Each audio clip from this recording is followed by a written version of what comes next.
Good morning, students. Am I audible?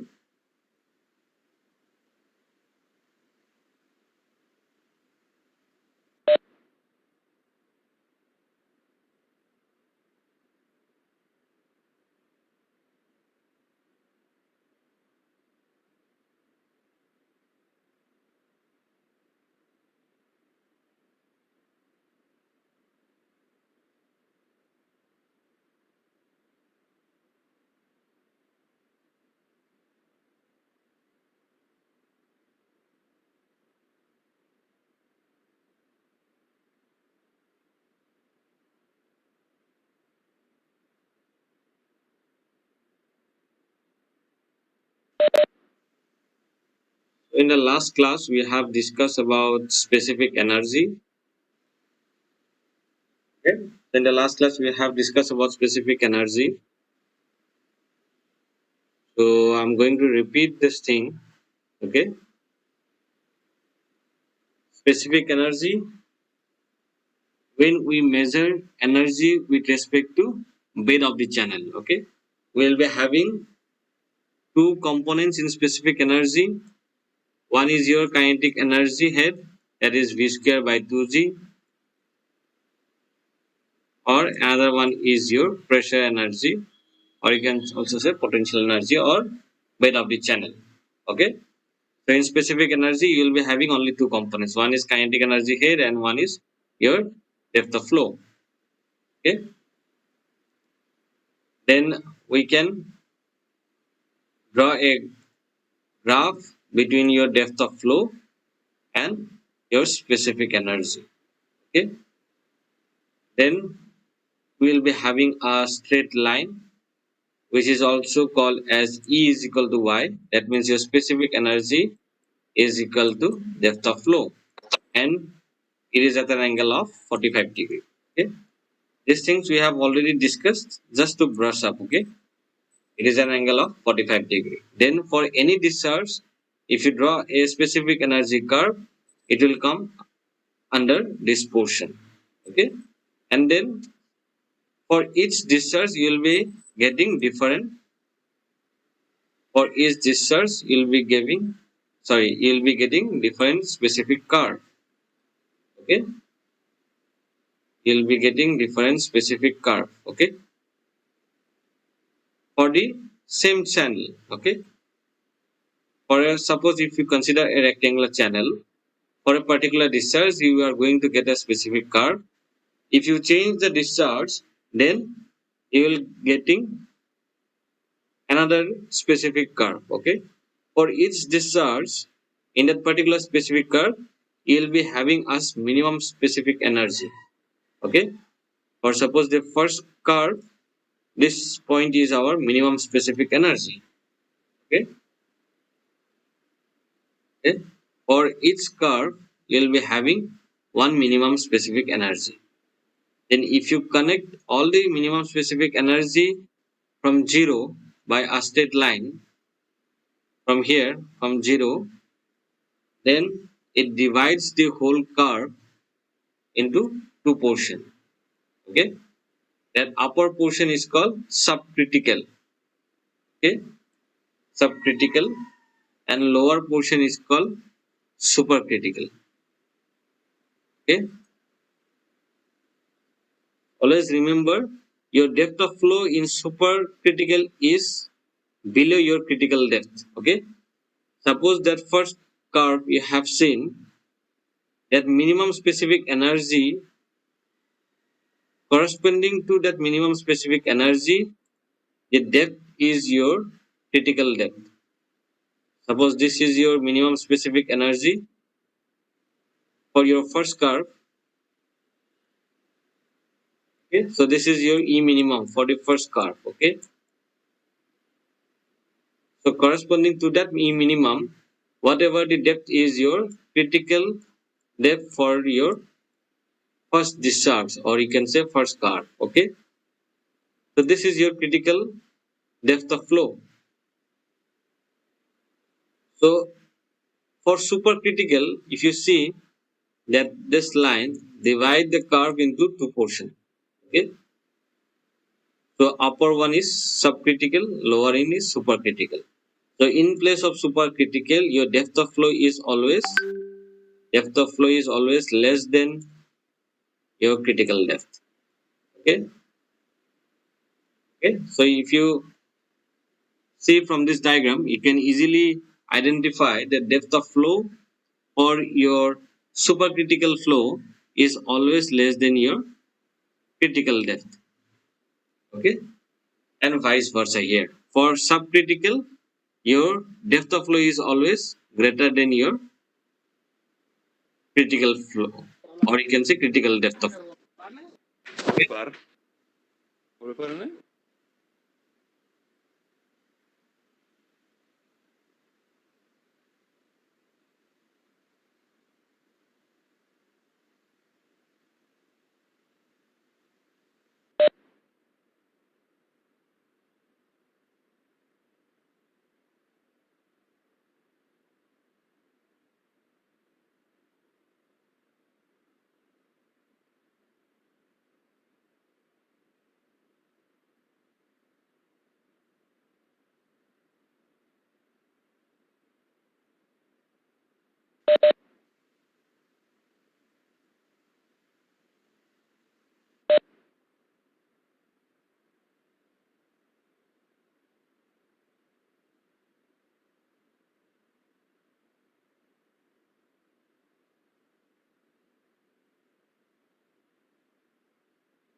So you have any doubts regarding this?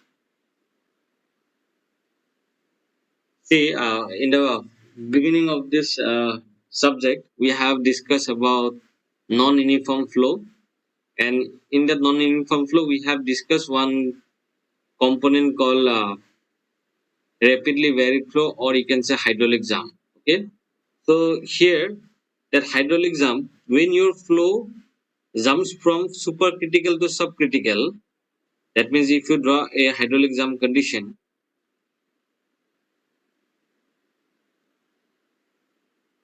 suppose this is your bed of channel. Okay,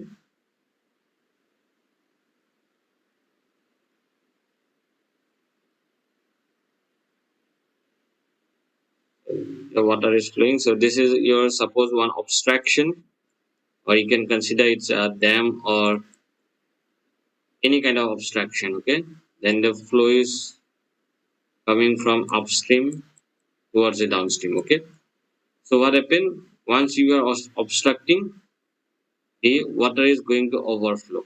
Okay, and then it falls at the downstream end. Okay, once it strikes at the downstream end, what happened after strikes it got jumped.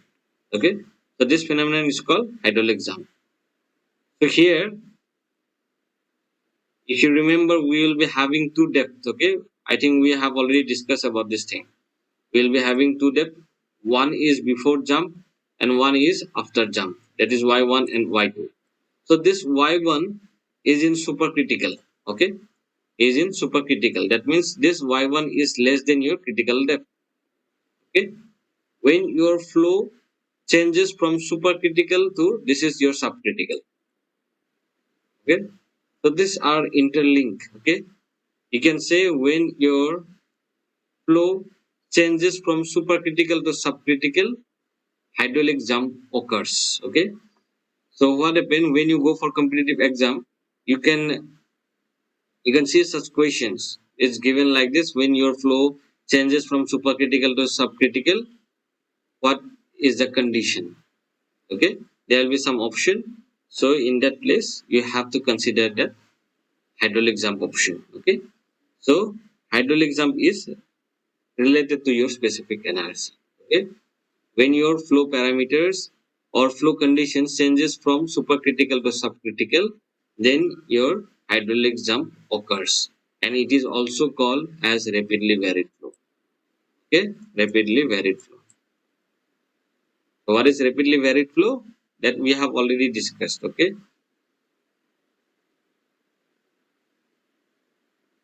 now see, if you remember, we have discussed about Froude number. Okay,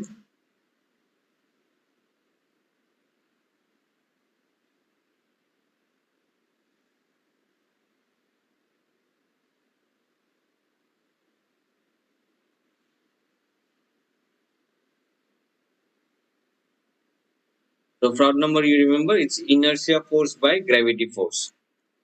Inertia force by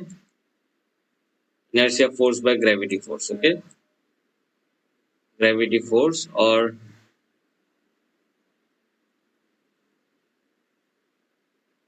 if you want to write an expression, it will be Vy root over Gd. Okay,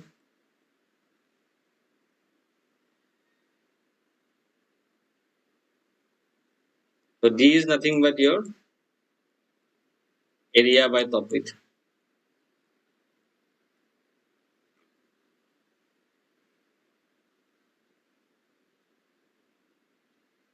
You can say it's a hydraulic depth. Suppose we consider a rectangular channel. Okay, rectangular channel. So this is your width of the channel. Okay, so this is your Y value, depth of flow. Okay, this is your Y value. This is your width of the channel. Okay, so area will be your nothing but By, B multiplied by Y. And if you consider the top width, we know for a rectangular channel, your top width and your bottom width is same. Okay, so your top width and bottom width will be same, B. Okay, so now you substitute this thing in place of here. D is equal to area is B multiplied by Y divided by, in place of top width you can write B. So this will be cancelled out. So it's equal to Y. So for a rectangular channel, that Froude equation, Froude number will be Vy root over Gy. Okay, so this is only valid for your rectangular channel. Okay, this is only valid for rectangular channel. So if you, so for rectangular channel, in place of D you can directly write Y. Okay, so now see always see this Froude number is inversely proportional to this Y.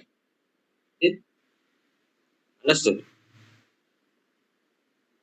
If this Y value is more, then your Froude number will be less.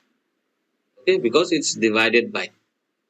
Okay, if this Froude number will be more, then your, sorry, Y value will be more, then your Froude number will be less. Or you can say if the Y value is less, then you will get a higher Froude number. So when you come back to this diagram for your specific energy curve, we have two conditions. One is your supercritical, one is your subcritical. And definitely we all know that supercritical portion, your Y value is, as compared to your subcritical, is less. So here what happen, if we find out a Froude number here, it's always greater than 1. Okay? Because if you see, your Froude number is inversely proportional to your Y value. If the Y value is less, your Froude number will be more. So that is why it's greater than 1. Okay? and vice versa. Okay, that Froude number for subcritical is less than 1. Okay, so as the y value will be more, your Froude number will be less. Okay, so that is why for supercritical your Froude number is always greater than 1. Okay, and for your subcritical your Froude number is always less than 1. Okay, and that for that minimum specific energy, or you can say for that critical depth, your Froude number is equal to 1. Okay, is equal to 1. Okay. So we'll be having three conditions. One is critical flow. Critical flow is occurs at critical depth. What is critical depth? At critical depth, your specific energy is minimum, not zero. Okay, your specific energy cannot be zero. It's minimum for a particular discharge. Okay, so critical depth is the depth at which your specific energy is minimum, and critical flow is the flow which occurs at critical depth. Okay, then we will be having subcritical flow and supercritical flow. The subcritical flow, your depth of flow is always greater than critical depth. Okay, and your Froude number is greater than 1, because when your depth is less than 1, when your depth is greater or more, your Froude number is always less. Okay, so for subcritical your Froude number is less than 1, and for supercritical your Froude number is greater than 1. Okay, so always remember, when you come up with that supercritical, the word super means you can assume like this also. Okay, yeah, it is very much easier to remember. For super it's always greater than 1 Froude number. Okay, and subcritical less than 1. Okay, but the actual thing is that this equation, that Froude number equation, that y value is inversely proportional with the Froude number. So if y is more, then Froude number will less. Okay, and if y value is less, then your Froude number will be more. Okay,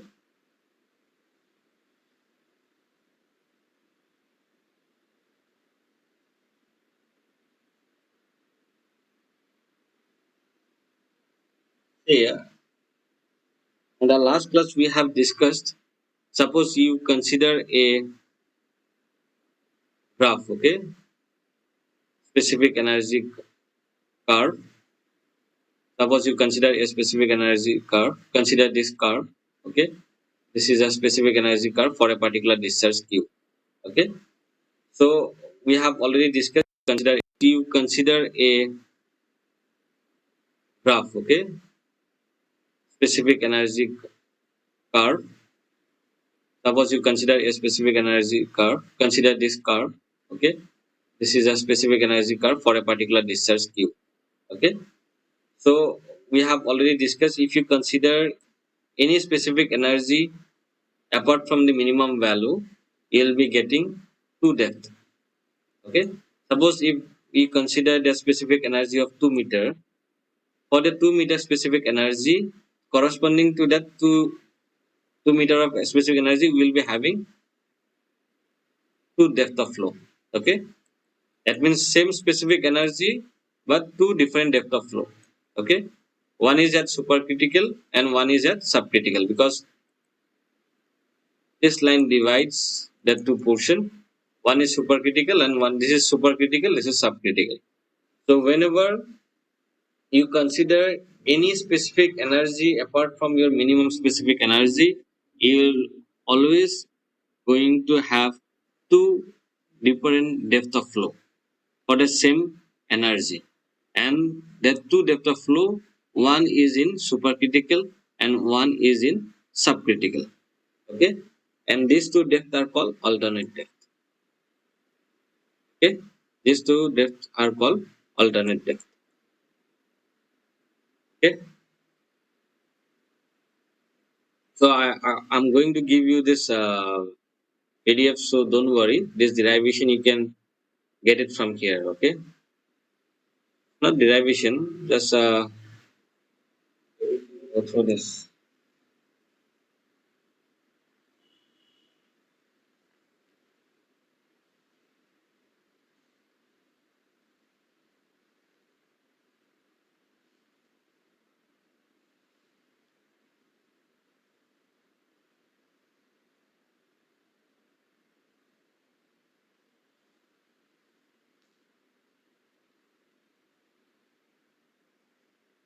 Next topic you can write it down is characteristics of specific diagram. That is, you can write it down. Ah, yes, this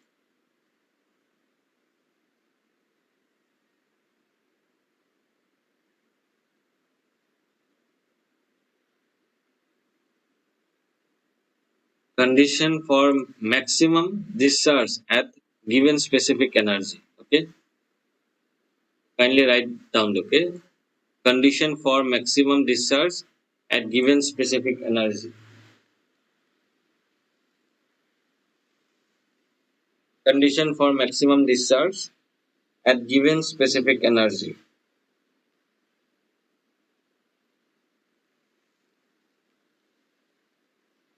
Okay, okay. Then you write down. Let us consider a channel section. Okay, let us consider a channel section having top with capital T. Let us consider a channel section having top with capital T. Consider an elementary section of the thickness dy, or in a very short term you can write this diagram. Okay, draw a random channel section, then the top width of the channel we will consider T. Okay, then we will select one elementary area. Okay, this thing we have also considered in the previous chapter. Okay, consider a small elementary area, and the depth of that small elementary area is nothing but dy, and area will be top width multiplied by dy. Okay, these things we have already discussed. Okay, so we are going to derive a condition for maximum discharge at a given specific energy. Okay, so now you come here. We know the specific energy is y plus v square by 2g. We will consider only two parameters. So in place of v, we can write q by a. Okay, so that velocity is replaced by q by a. Okay, so the next is e is equal to y plus q square by twice g a square.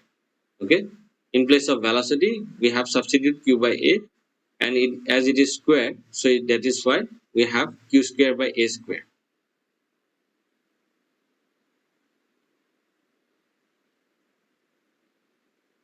Okay, then you bring y is in the left hand side, so that is why e minus y is equal to q square by twice g a square. Consider that equation number 1. Okay, you kindly write down this expression. Okay,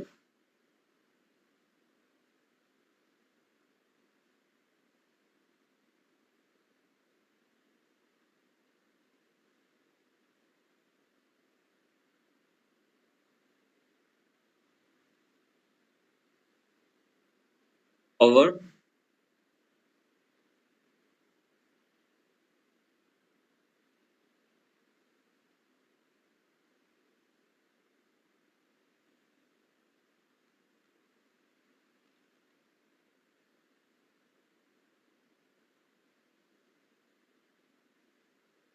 Okay, so that is your equation number 1.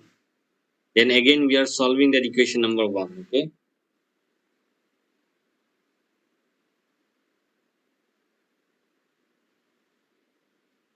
then again we are going to consider first equation, and we try to find out the expression for q. Okay, so that is why we will keep that q in one side, and other all the terms will be in another side. Okay, so that is why it is e minus y 2z square. Okay. So as it is q square, for q it will be root over. Okay. And we will going to put at equation number 2. Okay.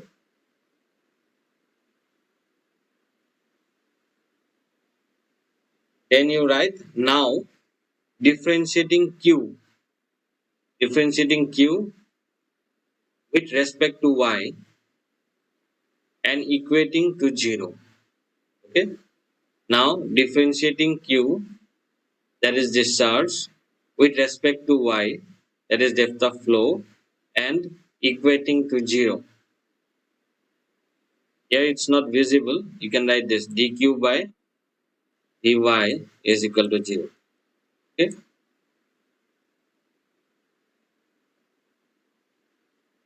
Okay. Okay. So after you got that equation number 2, you write down this line. Now differentiating discharge, or you can write simply q with respect to y, that is your depth of flow, and equating to 0. Then you write this expression dq by dy is equal to 0. Okay. In bracket you can write since discharge is maximum. Okay. Since discharge is discharge is maximum. Okay.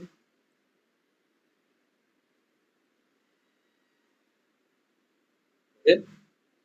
Over.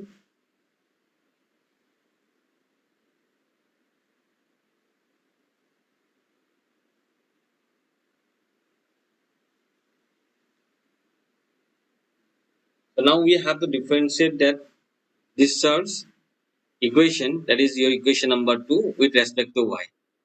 Okay.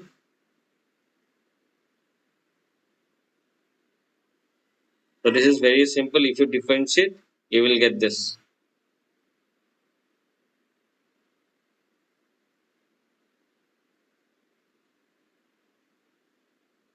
So you can divide this into two equations.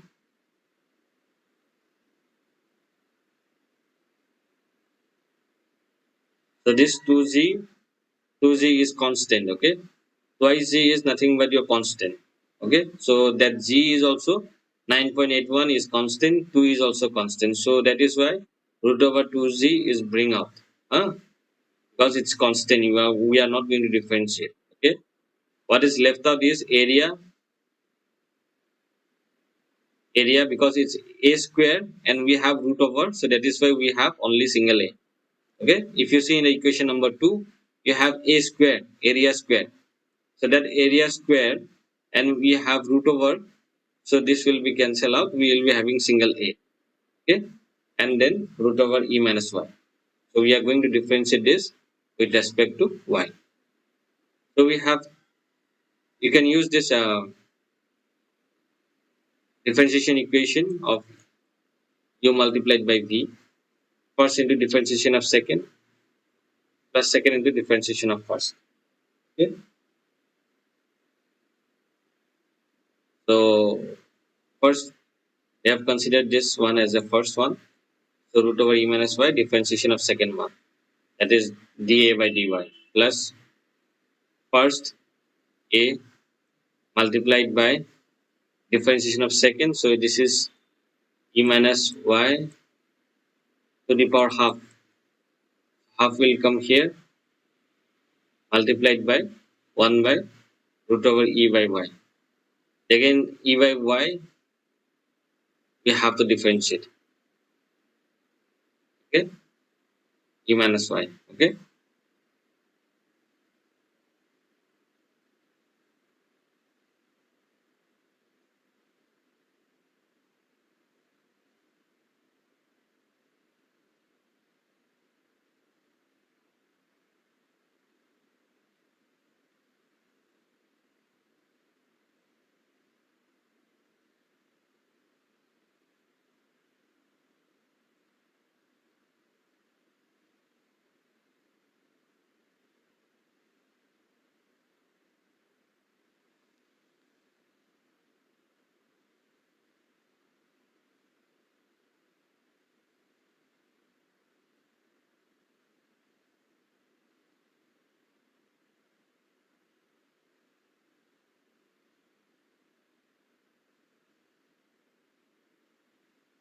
Okay, then you solve. Okay,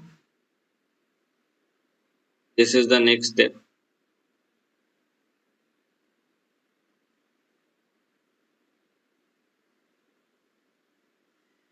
So what it says, suppose this is your A, and this part whole you can consider as a B. Okay, so when you have A multiplied by B is equal to 0. Okay, so if you say A is 5, then B must be 0. Then only if you multiply it, we will get 0. Okay, understood what I am saying? If you have two terms, one A and B, if you multiply two and if you resultant is 0, that means A or B must be equal to 0. Otherwise, the resultant is not going to be 0. Understood? So, whenever we have two terms, see this is A and this we have considered as B. This is your B. The whole term is we consider as B. Okay. So now is equal to 0. So that is why or A or B is must be equal to 0, then only we will get the resultant is 0. So if you say that first term A we have 2 and G is 9.81. So this is a constant term which is definitely not equal to 0. So that is why this cannot be equal to 0. So what we are going to consider, B is equal to 0. Okay. Then only if you multiply we will get 0. Okay. I think you have understood this thing. Okay. So that is why that second part we have considered is equal to 0. And here it's written since root over twice g cannot be equal to 0.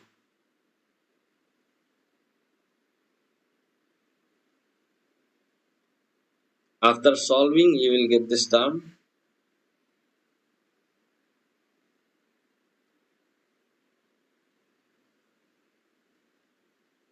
This is a very simple simplification. Okay. In place of e, you substitute that equation number 1. Okay. E square by twice g a square.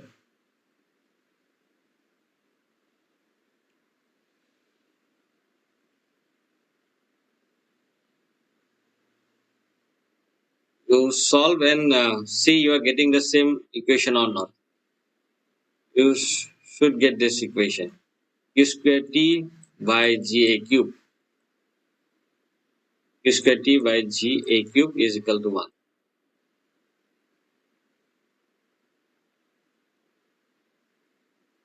Okay. Q square t by g a cube.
over.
Again, you can see this diagram. Okay, this is your diagram. See, this is your E is equal to Y line.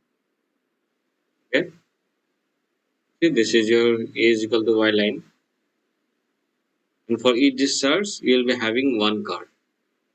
Okay, then these 3 points are your minimum specific energy for each discharge. Okay, if you join by a straight line, it will divide into two portion that curve. Okay, one is your supercritical, one is your subcritical. Okay, subcritical, and this line is called critical state of flow because we are joining all the critical flow. Okay, because the minimum specific energy is corresponding to your critical depth, and that flow occurs at critical depth is called your critical flow. Okay,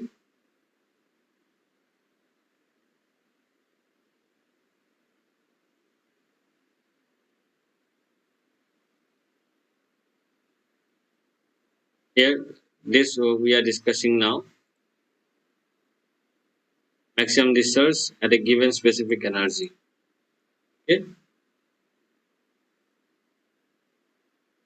that derivation you already did.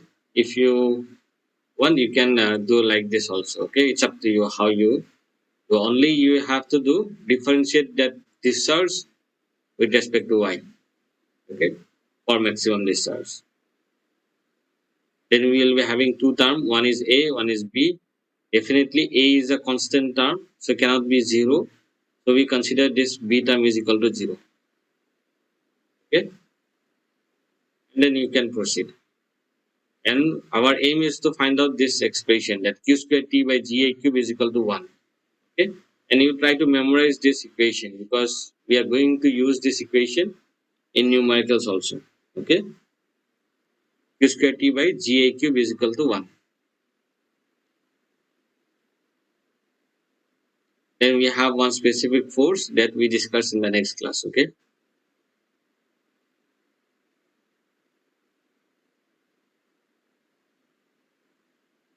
okay. So now this next topic is your critical depth computation or computation of critical depth. Okay,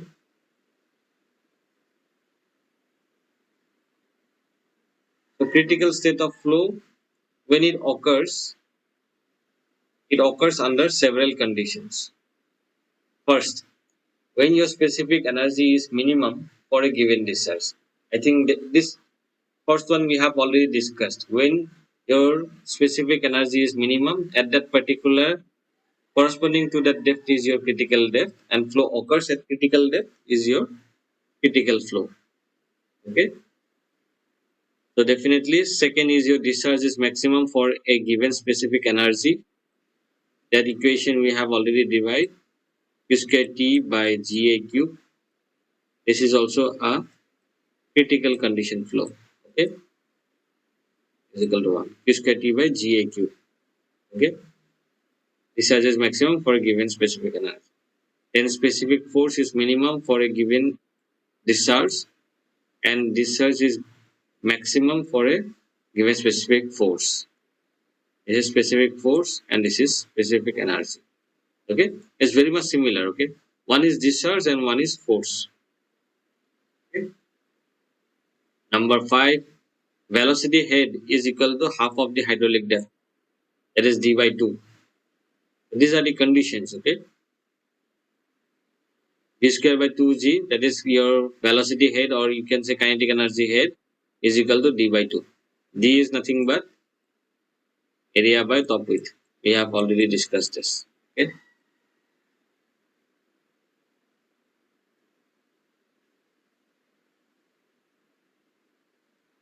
Okay. Next is Froude number is equal to 1, that I we have already discussed.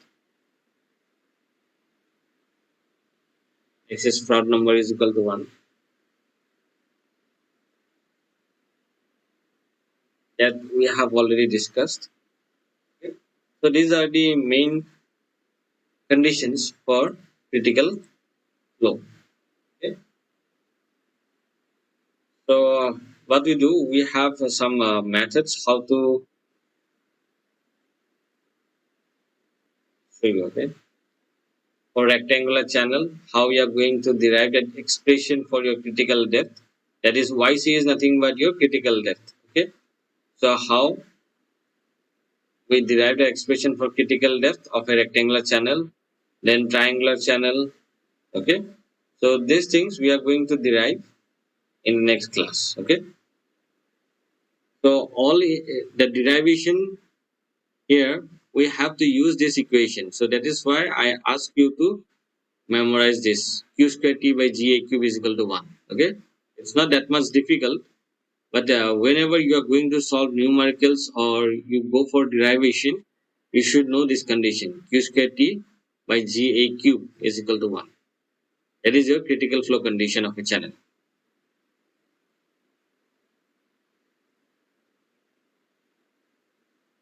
Okay. So this meeting is going to end very soon. Okay. So we are going to end our class today here, and we will discuss this part in the next class. Okay. Thank you.